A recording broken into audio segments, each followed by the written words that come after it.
How to make the perfect cup of coffee. Finding the right roast.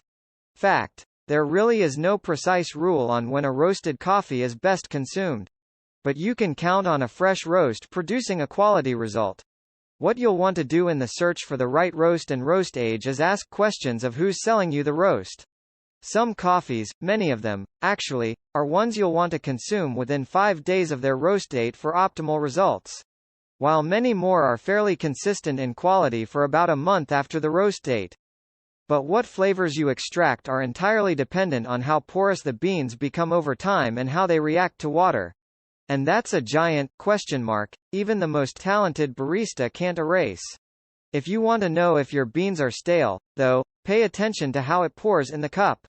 If you're not seeing a head, that slight foam that bubbles at the top of your cup, you've likely waited too long to use your coffee. Getting the right water quality and temperature. Though it may not be the most pleasant way to think of it. The flavor profile of your coffee depends on how much you're agitating the beans. Or, rather, how much water is agitating the bean. The temperature of your water is what will matter most in determining a coffee's flavor. Pour at a lower temperature, 185 degrees, and you'll extract fewer of the bean's nascent flavor notes and end with a more bitter taste.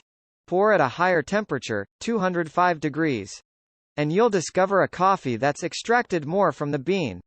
This is the process of hydrolysis, shaking loose different compounds in your coffee.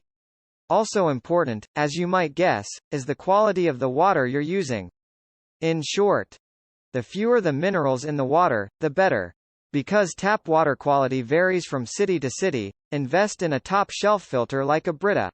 Also, never re-boil water that's been through the heating process. Yes, we know how convenient it is to leave water in a kettle.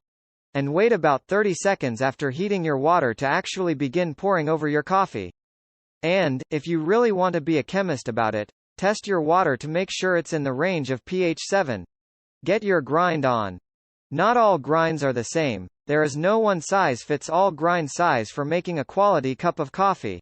And, in truth, what constitutes the right grind is entirely based on your taste preference. But you do need a grinder. The two basics to consider when grinding your coffee. Do you want a sweeter cup, and do you want a caffeinated cup? A finer grind, which means smaller particles with a larger surface area to slow the movement of water, will extract more of a coffee's flavor notes. While a coarse grind will produce a cup that packs a Mike Tyson-level caffeine punch. Also, if you're using an older roast, you'll almost always want to aim for a finer grind to ensure you're getting as much flavor as possible. Mixing coffee grinds, too, can ruin your perfect cup-chasing effort.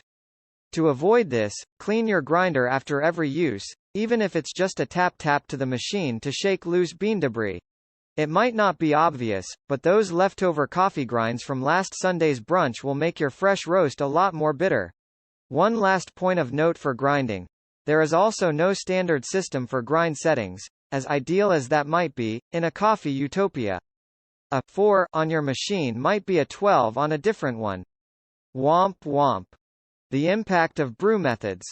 Naturally, one of the biggest variables in how your cup comes out is what you're using to pour. Use a Chemex, or any similar pour-over tool, and you'll concoct a cup that's silkier and generally more acidic.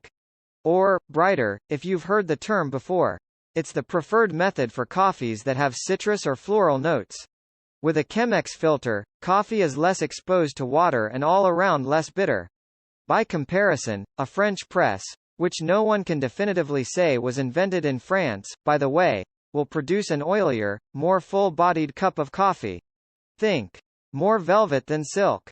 Because it's a steeping method, you're likely to get a more consistent taste with a French press, regardless of roast or targeted coffee flavor notes. But it's especially ideal for an earthier coffee.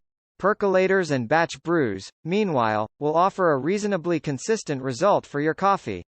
But also offer less control over the process. Meanwhile, an AeroPress, by all means its own beast to tackle, will give you more of a hybrid of the Chemex and a French press methods, offering up an abundance of versatility with how it's used.